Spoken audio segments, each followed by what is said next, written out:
En Afrique, le taux de chômage est explosif. Rien de nouveau sous le soleil, n'est-ce pas? Et c'est un sujet plutôt inquiétant. Fort heureusement, grâce à la technologie et ses avancées et à Internet aujourd'hui, il existe une pléthore d'opportunités que vous pouvez saisir si vous êtes véritablement décidé à vous former, à apprendre, à travailler pour bénéficier de cette manne qui existe aujourd'hui grâce à Internet. Ces activités qu'on va voir peuvent devenir de véritables cornes d'abondance si vous les prenez au sérieux. On en parle tout de suite. Je suis Régis Saizy, entrepreneur multipotentiel, conférencier, formateur et artiste. Nombre de mes projets ont été acclamés et primés à l'international. Mes ouvrages se sont écoulés à plus de 20 000 exemplaires à travers le monde et j'ai formé plus de 5 000 personnes à ce jour sur les thématiques liées à l'entrepreneuriat, au business, au leadership et au mindset. Je partage avec vous sur cette chaîne du contenu propulsif pour vous aider à rêver, oser et créer. Hello les rocks, j'espère que vous êtes solides. Quelles sont les opportunités qu'offre Internet? Vous le savez, ces opportunités sont illimitées. On ne peut pas toutes les évoquer en une seule vidéo. Donc de temps en temps, j'aborderai certains types d'activités au fur et à mesure, au fil de l'inspiration et également des opportunités que je peux ressentir sur les marchés, notamment le marché africain. Et africain, Afrique de l'Ouest, Afrique francophone particulièrement. Alors, qu'est-ce qu'on peut faire avec son ordinateur aujourd'hui et gagner de l'argent sur Internet? Un certain nombre de choses. Et aujourd'hui, je vais vous parler de 4 opportunités. Je vous invite avant ça à vous abonner, à activer la cloche de notification et à nous mettre un petit like si vous aimez cette vidéo. Après l'avoir suivi, ça nous encourage à continuer à diffuser du contenu propulsif et inspirationnel pour vous. Avec Internet, vous avez la possibilité aujourd'hui de ne plus ramer, de ne plus crapahuter sur des terrains qui ont été exploités, surexploités, qui sont complètement saturés. Vous avez cette possibilité-là si vous êtes prêt à vous former. Parce que pour se lancer dans une activité quelle qu'elle soit, il faut un minimum de bagages. Ce qui est intéressant avec ce dont on va parler, c'est que vous n'êtes pas obligé d'aller à l'école. Vous pouvez apprendre depuis votre ordinateur, encore une fois, votre téléphone, avoir une certification à la fin si vous voulez, mais ce n'est pas essentiel en plus. Le plus important, c'est la compétence. Et vous allez comprendre que si vous savez utiliser l'outil informatique et Internet surtout aujourd'hui, vous pouvez gagner beaucoup d'argent. Le premier métier, on va appeler ça comme ça parce que c'en est un, que vous pourriez exercer est celui de community manager. Je sais que c'est un terme que vous avez certainement entendu déjà parce qu'on en parle beaucoup, c'est un terme qui a été même galvaudé depuis quelques années. Mais si vous faites les choses comme il faut, vous pourrez proposer des prestations de community manager qui seront qualitatives et feront la différence par rapport à ce que tout le monde propose aujourd'hui. Parce qu'il faut bien être conscient de quelque chose.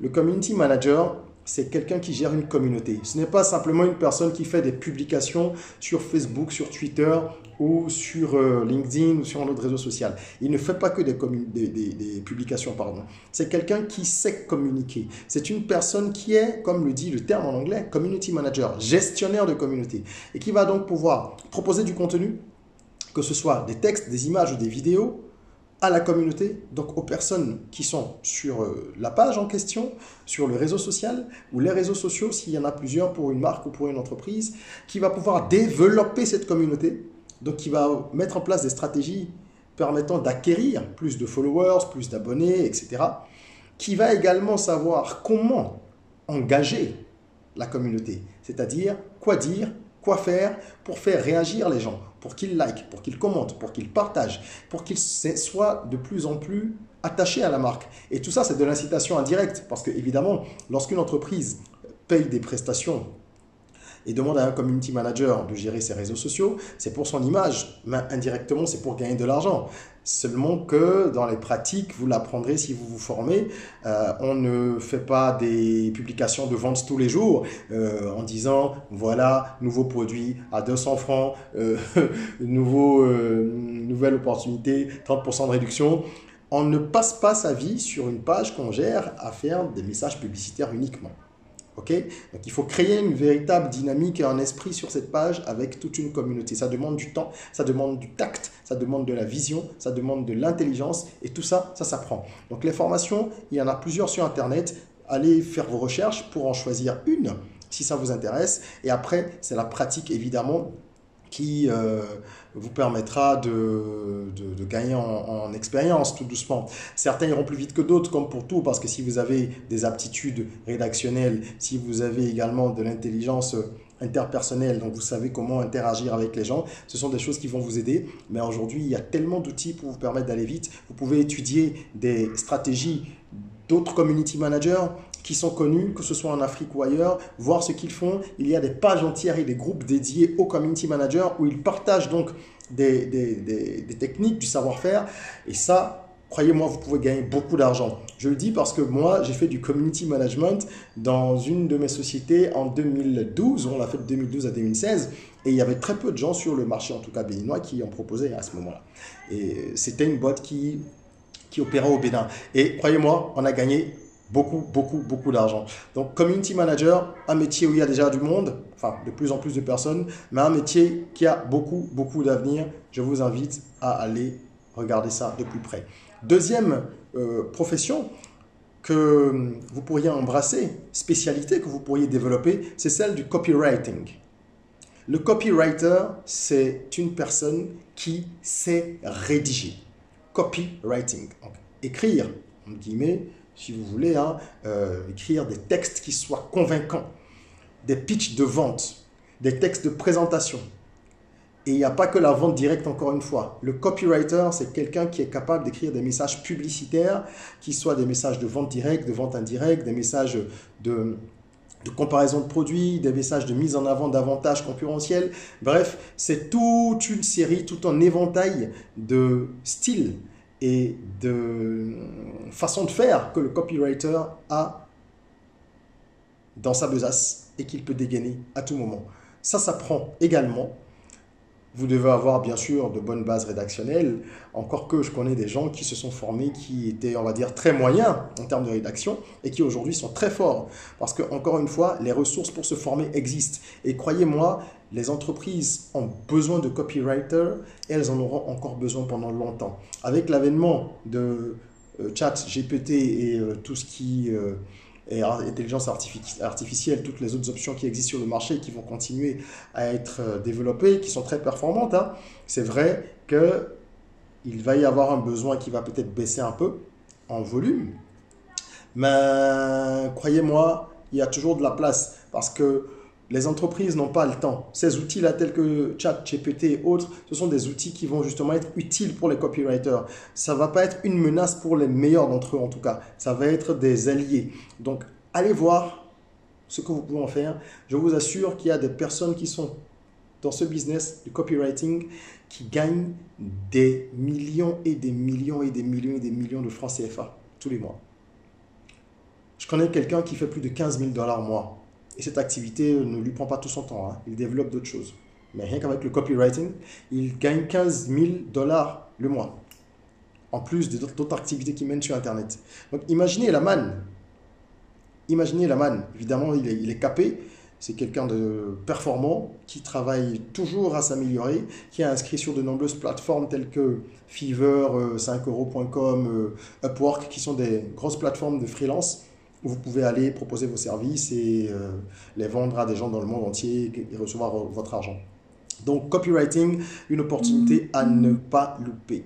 Ensuite, il y a également une activité qui est peut-être un peu moins connue, dont on parle un peu moins, c'est celle de media buying. Si vous êtes un media buyer, c'est que vous êtes un acheteur média, vous faites de l'achat média. Alors, l'achat média, de façon simple, qu'est-ce que c'est?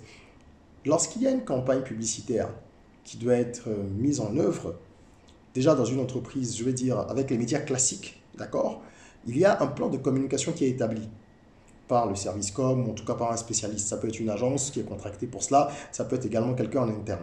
Et on définit un budget. On dit, le budget que nous avons pour faire de la publicité cette année, il est de 50 millions par exemple. Alors, il y aura un plan com qui va définir les axes de communication, les types de médias utilisés, etc. etc.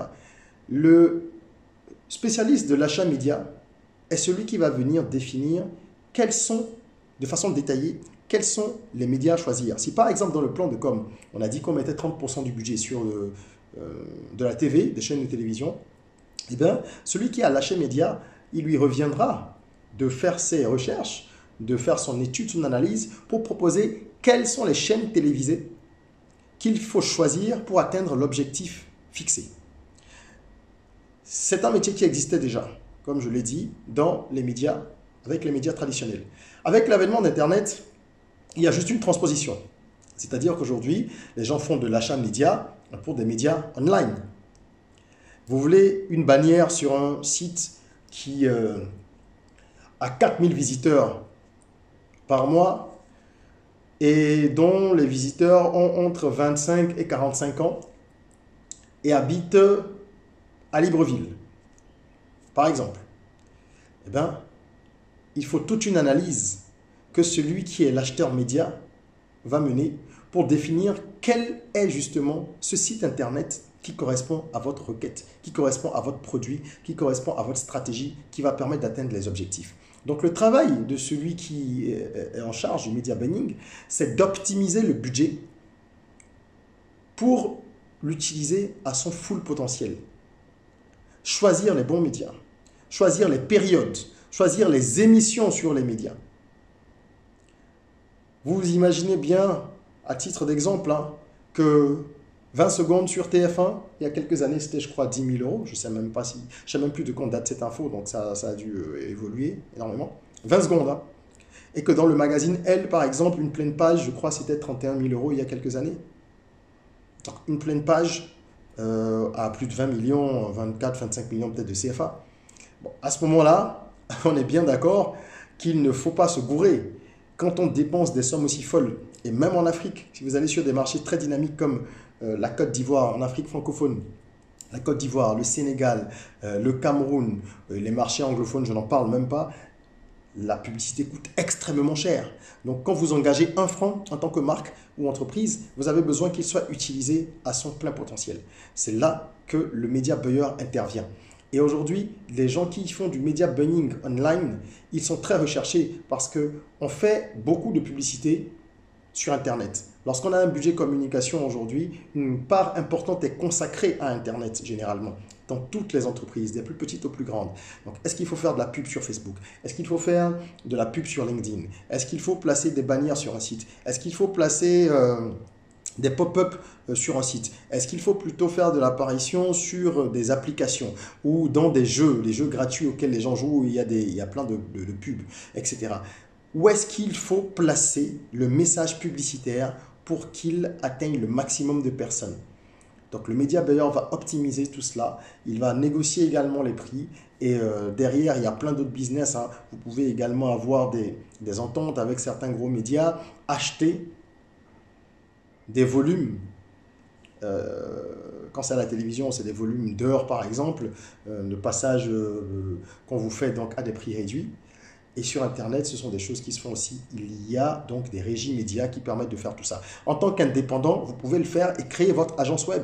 Il y a beaucoup de gens qui créent des agences web aujourd'hui, des agences de digital marketing.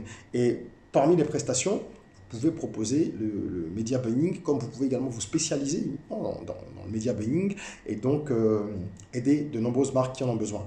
Croyez-moi, c'est peut-être un peu complexe à comprendre par rapport aux autres métiers dont vous entendez parler plus souvent et que j'ai évoqué, community manager, copywriter, mais ça vaut le coup de chercher parce que ça peut être très, très, très intéressant. Et on va finir avec cette 4e opportunité qui, pour moi, est une des plus pertinentes, simplement parce que sur tous les marchés, et même nos marchés africains qui sont peut-être un peu plus lents au niveau de tout ce qui est technologique, la demande est très, très, très forte. Il s'agit du montage vidéo. Le montage vidéo est très demandé et ça va continuer à l'être parce que la vidéo est le média le plus performant sur les réseaux sociaux. Les vidéos sont plus performantes que les textes et les images. Il y a évidemment des exceptions. Sur certains réseaux sociaux, ce n'est pas toujours vérifié. Mais de façon générale, toutes les études le prouvent. Les gens sont évidemment beaucoup plus captivés par la vidéo parce qu'il y a du son, il y a de l'image, il y a parfois du texte en même temps, donc ça mobilise davantage l'attention. Voilà pourquoi la vidéo est un canal qui est véritablement prisé et que si vous savez monter des vidéos, vous ne manquerez pas d'argent. Ce n'est pas possible. Si vous apprenez à faire du montage vidéo, ce que vous pouvez faire en ligne, gratuitement en suivant des vidéos YouTube ou alors en achetant des formations payantes, vous pourrez faire des merveilles pour vous-même, pour votre vie. Vous pourrez gagner beaucoup d'argent. Croyez-moi. Apprenez à faire du montage vidéo et développez une touche. Ayez une touche. Soyez quelqu'un de créatif. Ayez également les soft skills qu'il faut. Livrez à temps. Faites de belles propositions. Ayez un bon relationnel avec vos clients, etc. Et vous verrez, depuis votre ordinateur, vous allez travailler soit sur des plateformes de freelancing que j'ai citées tout à l'heure, Upwork, 5euros.com, Fiverr et compagnie, ou alors avec des clients en one-to-one que vous pouvez démarcher directement sur LinkedIn. Vous pouvez faire de la prospection sur Facebook aussi. Il suffit d'avoir par exemple un bon calendrier éditorial où vous proposez, vous parlez de ce sujet-là assez souvent, vous vous positionnez comme un spécialiste, comme un expert au fil des publications et les gens viendront vers vous pour vous demander est-ce que vous savez le faire? Est-ce que vous pourriez me faire telle chose? Donc voilà, c'est des choses qui sont importantes et lorsqu'on a un savoir-faire, après il faut savoir le vendre. Ça c'est une paire de manches, on en parlera dans une autre vidéo. Ce sont des choses qui sont indispensables. Avoir le savoir-faire comme je viens de dire, c'est bien. Savoir vendre, c'est encore mieux. Savoir se vendre, c'est important. Donc si vous avez besoin d'être accompagné justement pour ça, n'hésitez pas à me contacter. Je laisse un lien dans la description. Vous pouvez booker 1 heure ou plusieurs séances de coaching avec moi pour apprendre à vous vendre ou définir une stratégie pertinente par rapport à ce que vous voulez vendre. Si vous avez déjà la compétence, sinon je vous invite à aller la développer et je vous souhaite bon courage, que ce soit pour ceux qui sont en recherche d'emploi, d'opportunités ou pour ceux qui travaillent déjà mais qui veulent développer un side business et éventuellement s'y consacrer à temps plein par la suite. Ben, je vous souhaite bon courage. J'espère que cette vidéo vous sera utile. Ne gardez pas ça pour vous. Les bonnes choses se partagent. Ça peut toujours aider quelqu'un. Donc, partagez cette vidéo, s'il vous plaît. Mettez-nous un petit like. Abonnez-vous. Et en attendant qu'on se retrouve pour une nouvelle vidéo, n'oubliez pas, prenez soin de vous, de votre corps, mais aussi surtout de votre mental, de votre esprit aussi. Rêvons, osons, créons, soyons rock.